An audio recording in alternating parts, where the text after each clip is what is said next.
the good old summertime, in the good old summertime. Hello and welcome to another short leg episode, a recounting of a single moment which took place during the so-called golden age of cricket, whether it be an innings, match or series. My name is Tom Ford. Great to have your company. In today's episode, I'm going to reconstruct what is generally considered one of the great batting performances of not only the golden age, but according to some commentators, of the entire history of Test cricket. The fact it took place 125 years ago hasn't affected its shine or its reputation. Such was its performance within the context of not only the individual innings, but also the match and the series in which it took place. In January 1898, and on the eve of his 21st birthday, Clem Hill had emerged as one of the great forces in Australian cricket. His name generated international news when, as a teenage prodigy, he made headlines for his world record schoolboy score of 360 not out for Prince Alfred College in Adelaide, or 358 not out, according to one of the official scorers, and then a magnificent 150 against Andrew Stoddart's touring 11 in 1895 at the Adelaide Oval. A pugnacious hitter of the ball, especially square of the wicket, he had become one of the early proponents of leg-side batting, during an age when long-held standards against such atrocities still existed.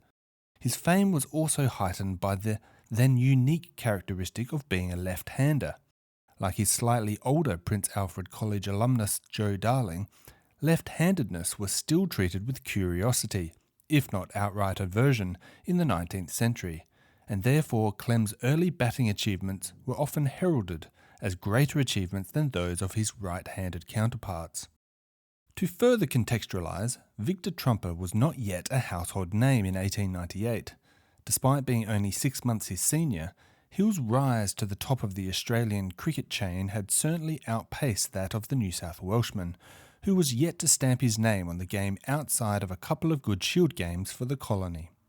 Hill, on the other hand, had already toured England in 1896, in which he had more than held his own among a team that included more senior players from the 1880s, such as Captain Harry Trott, Frank Iredale, and his fellow South Australian George Giffen.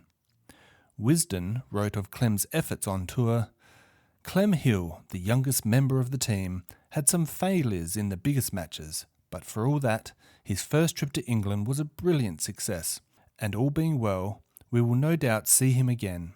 He is still so young that it is only reasonable to expect great things from him in the immediate future."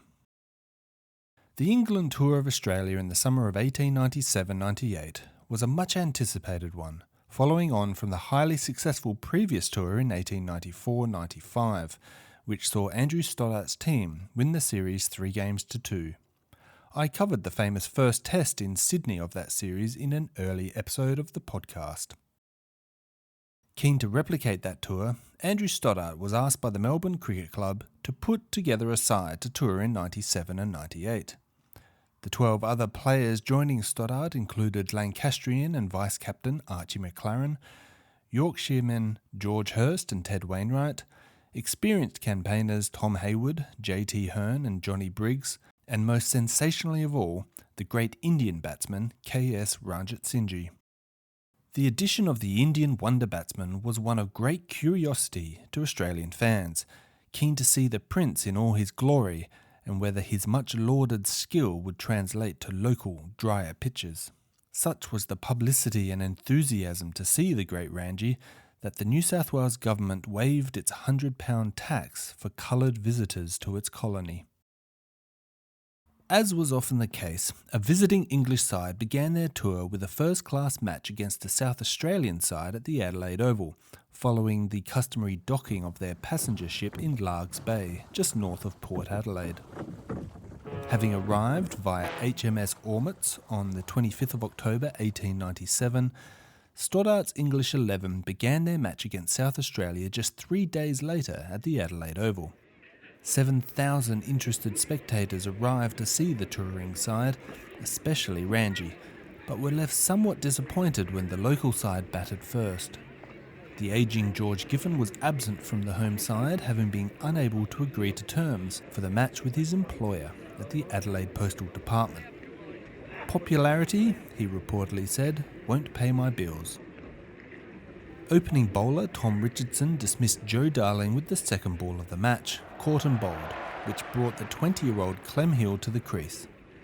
According to the reporter from the Adelaide Register, then was witnessed as lively a 10 minutes of batting as we have seen on the Adelaide Oval for many a day.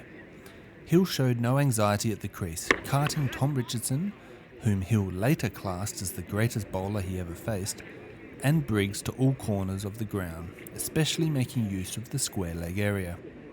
Hill continued to bludgeon the weary English bowlers, still trying to settle after their long ocean journey, deep into the first day, which included a short light rain break, which, according to reporters, didn't affect the pitch but made the ball greasy for the bowling side. The Register newspaper continued in its colourful and descriptive reporting of Hill's batting, while his teammates fell around him. The young batsman, who was equal to the emergency, late cut one of Richardson's for 4, and then effected 2 lovely cover strokes off Hurst, which raced to the boundary. A drive for 3 off the same bowler made him 96, but before he got to his 100, Richardson broke through Walter Giffen's defence with a splendid ball that turned the width of the wicket and took the leg stump. 4 for 169. Evans went in and took a single off Richardson. The next shot, Hill off Hurst, gave him 2 runs, and thus he put the first century against Stoddart's team. He had been 2 hours and 10 minutes in compiling his century. According to this reporter, Richardson, realising the skill of young Hill, changed his field by adding an extra fielder on the leg side to counter the batsman's preference in that area, and began pitching the ball shorter, but to no avail, as Hill adapted to the change with ease. At 4 o'clock in the afternoon, Hill was on 139 and the total for South Australia was 255. The Register again takes up the reporting. A hit misfield by Briggs, a rare circumstance, gave Hill 2 runs and topped the score of 150 made by him against Stoddart's team in Adelaide in March 1895. Of course, a round of cheers was bestowed upon the popular young left-hander. So as Clem Hill had done on Stoddart's previous tour of the colonies, the batsman had obliterated the tourists on his home turf. Hill's freestyle batting continued late into the last session, when he brought up his double century. He several times raised the plaudits from the crowd, wrote the Register, but the cheers were mere whispers compared with the ringing applause that was bestowed upon him when, with a stolen run, he made his score 200. For a minute or two, the shouting and hand-clapping of the people continued, and the Englishmen joyed in the appreciation of Hill's batting. Stumps were drawn a minute or two later, and the score was 5 for 361. If Hill's effort in the reciprocal match of 1895 hadn't caught the attention of the tourists, then his dominant performance 2.5 years later certainly did. Tom Richardson, who toiled all day for 2 wickets at the expense of 101 runs, wrote that night in his diary, "Clem Hill being not out 200, one of the best batting displays one ever wished to see. We all felt done up at finish with a long day and cold wind. Went to bed early." Hill failed to add to his overnight score, being bowled by Hayward in the first over of the second day, 200 runs for the young South Australian. The rest of the day saw Ranjit Singh in the centre, also scoring a century, but unlike Hill's chanceless performance, was dropped a remarkable 6 times on his way to 189. He became the 3rd Englishman to score a first-class century on debut in Australia. The match ended in a draw, having been reduced to 4 days so the English team could arrive in Melbourne in time for the running of the Melbourne Cup. But the match generated a sensation with the no bowling of South Australian tearaway Ernie Jones by umpire Jim Phillips, just before lunch on day 3. According to one local newspaper, he immediately slowed down and his bowling lost its suspicious character. Phillips later said, "Jones was not suspended from bowling, he was simply no-balled for an illegal delivery. He took the lesson to heart and did not do it again." Well, a bit more on that later. The fast bowler finished with 7 English wickets for the innings. Clem Hill made another 45 in the second South Australian innings, but the stage was set to see how he would fare against the English team once they had fully acclimatised to the hot Australian conditions and recovered from the various colds and ailments contracted on their sea voyage. The first test of the 1897-98 Ashes began at the Sydney Cricket Ground on the 13th of December in what is best remembered for the test debut of Ranjit Singh. Batting at the uncustomary position of number 7 to recover from a bout of quinsy, Ranji hit a faultless 175 in 223 minutes and established the highest score by an Englishman in Australia. Along with Archie McLaren's 109 at the top of the order, the English produced a commanding total of 551, and Australia were never in the hunt. They bowled the locals out for 237. Clem Hill bowled by Hearn for 19. Forced to follow on, the Australians produced a much better effort the second time around, led by the two South Australians. Joe Darling, opening the batting, hit 101, not only his debut Test century, but the first Test 100 by a left-hander. Young Hill almost followed suit, but was again bowled by Hearn, this time for 96, the first of his 5 Test dismissals within 4 runs of a century. England comfortably winning the first Test by 9 wickets. The second Test match was in Melbourne, beginning on the first day of the new year. Australia struck revenge in this match, winning by an innings and 55 runs, following a career-best 112 from Charlie McLeod at the top of the order. Supported by half-centuries to Frank Iredale, Harry Trott and Clem Hill, England failed to reach Australia's combined total of 520 across both innings, the best solo effort being, again, Ranji, who hit 71, despite continuing to suffer from a sore throat. Jim Phillips again found issue with Ernie Jones and no-balled one of his deliveries for having an illegal action, thus making Jones the first official Test chucker in history. The third Test in Adelaide a week later saw an almost identical result, with Australia batting first, setting a huge total, and England ultimately losing by more than an innings. Local boy Joe Darling again established his opening credentials by hitting 178 on the opening day, an innings which today is best remembered for containing the first 6 in Test cricket. In 1898, a ball which landed over the fence was awarded 5 runs. To score a 6, the batsman literally had to smack the ball out of the ground. What's more, Darling smote the ball when on 98, thus reaching his century in the most sensational way possible. As the Adelaide Register newspaper reported, the 6 off Briggs was hit to square leg, which sent the ball sailing out of the oval. Following this match, both Ranjit Singh and the South Australian Cricket Association downplayed the crowd abuse hurled at the Indian batsman. Inflammatory comments prior to the match by Ranji about the Adelaide ground and its cricketers resulted in crowd abuse or barracking from the rambunctious locals. Ranji said it didn't affect his batting, in fact it spurred him on. For his part, Clem Hill was again in the runs, scoring 81, coming in at number 3. Darling and Hill, the two Adelaide left-handers, combining for 148 until Hill nicked a ball off Richardson into the gloves of Bill Storer. Again, McLaren and Ranji top scoring for the English, albeit in their second innings, and their efforts were too late to prevent an innings defeat. If you're enjoying this podcast, perhaps you'd like to support it with a small donation. You can buy me a coffee. All contributions help maintain the small running costs of producing this podcast and give me the assurance to keep it going. You can donate at buymeacoffee.com/Golden Age of Cricket. This brings me to the famous 4th Test match of 1897-98, which returned to the Melbourne Cricket Ground, and England needed a victory or draw to salvage the series, with Australia leading 2-1 of the 5-match series. George Hurst was unable to play for the tourists, suffering from a strained side, replaced in this Test by Ted Wainwright.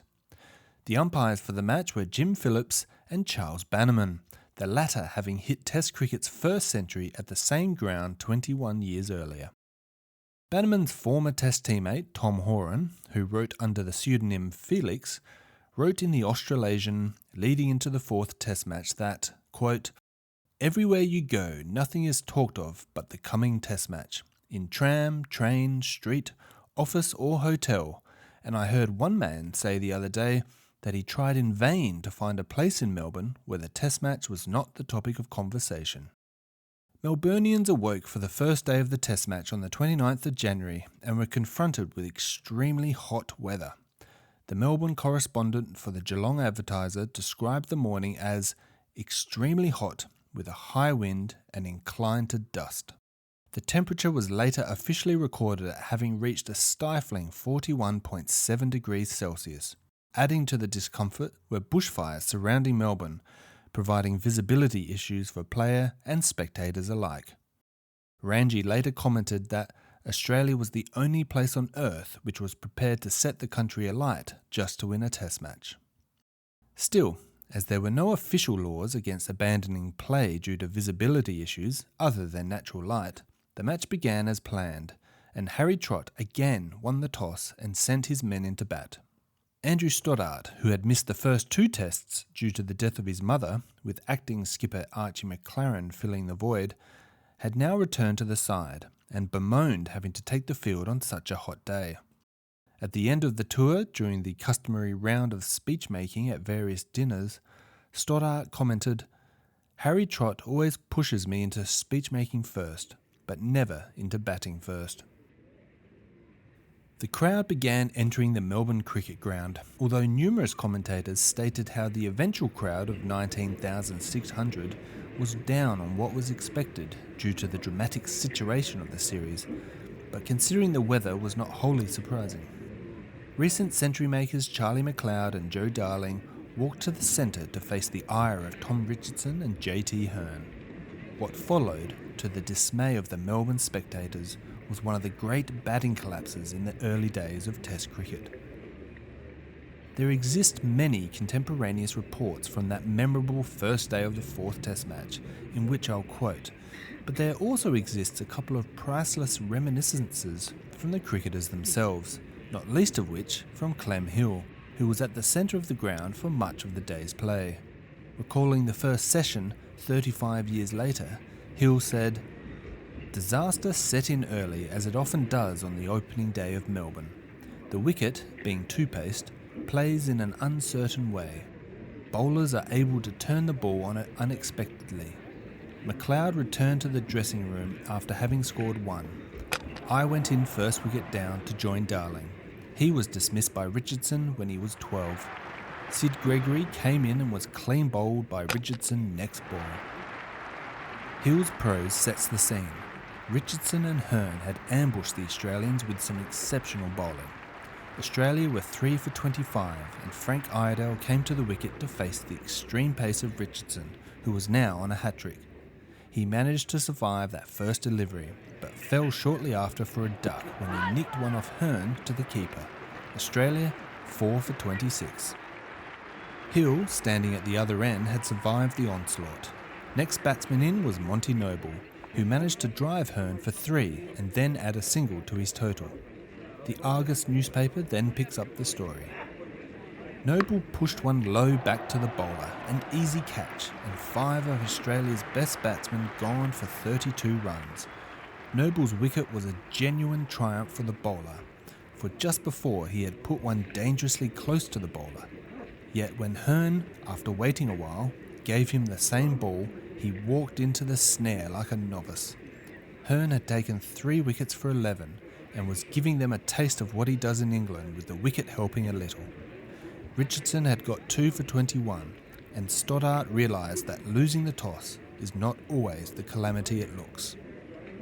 Captain Harry Trott joined Hill in the centre to try and salvage something for the Australian innings, and managed to see his side to the lunch break without losing another wicket. 5 for 58 after the first session. 20-year-old Clem Hill had made 34 of the total. Resuming after lunch, Hill and Trott set about restoring the Australian innings. Hill was to later describe Trott as the best captain he ever played under, for both his tactical nous and the manner in which he handled the men under him. Hill recalled a story that took place on the 1896 Tour of England, his first international tour, which summed up Trott's character. He was a fine judge of human nature, and always got the best out of his men. Nothing ever upset him. He was an inveterate smoker. We were playing in a match at Lord's. When leaving the dressing room to go into bat, he put his lighted cigar on one side. I had hardly got the pads on, ready for an emergency, when Trott returned, out first ball. He calmly walked up to his cigar, and all he remarked was, "Thank goodness, it hasn't gone out." Back to the Melbourne cricket ground on day one of the fourth test, however, and Trott this time made 7 runs before succumbing to the in-form Hearn, caught behind. Australia now in all sorts, 6 down for 58. Hearn with 4 of those wickets having conceded just 20 runs, and Richardson at the other end with 2 for 18. Into the tail, and local boy Hugh Trumble joined Hill in the centre. Melburnians at the ground were in disbelief.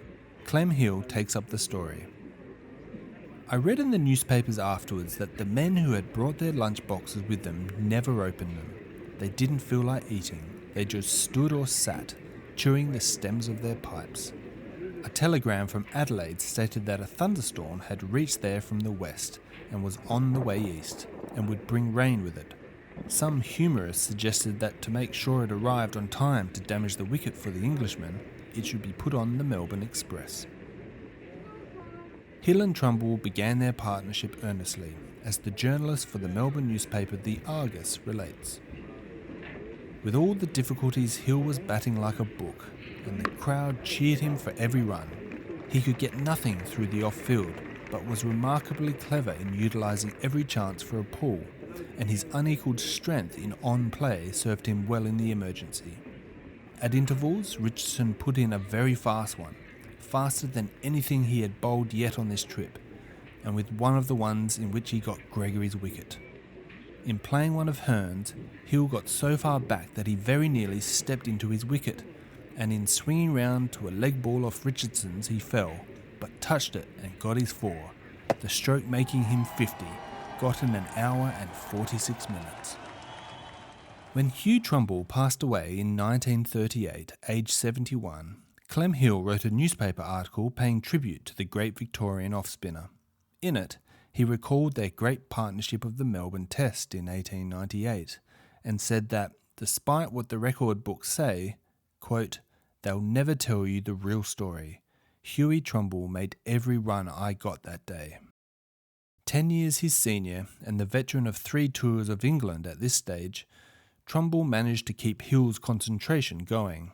Being just a lad of 20 in 1898, the balance between youth and experience was just the tonic Australia required at this stage of day one of the test. Hill recalls the advice he received when Trumble first came to the wicket. Not a smile on his face, he looked very businesslike. I strolled across to meet him as a batsman does greet a newcomer to give him a tip or two about the wicket, when he started at me with, "Now cut out this rubbish. You leave that ball outside the off stump alone. Do you hear me?" It was a command all right, and it put me right on my toes. Every time throughout that long fighting day that I tried to have a go, Hughie fairly jumped on me. Hill and Trumble gradually fought back during the second session on day one. Having reached his half-century, Hill continued on, ably supported by the wisdom and patience of Trumble. The Argus tells how the Melbourne crowd increasingly found their voice as Hill continued on his way. Clem was always spoken of in England as the boy of the last Australian team. The first of the 4s brought 80 up, and the big crowd found voice in earnest when 2 and an over, Hill drove Richardson hard to the offside fence, bringing 90 up. Storer, after hesitating for just a second, appealed for a catch off Trumble, but the second's hesitation seemed to give the crowd the hint that it was not a genuine appeal, and there was such a roar of disapproval as I have not yet heard during the progress of these matches. The English wicketkeeper and captain looking around in astonishment. In spite of this hesitation, however, the appeal was justified. It was a roar of applause, however, when Trumble put a ball off Hearn through the slips for 4. Thanks for listening to part 1 of this short leg episode on Clem Hill's historic innings of 188 against England in 1898. Keep an eye out for the concluding episode shortly. My name is Tom Ford. Bye for now.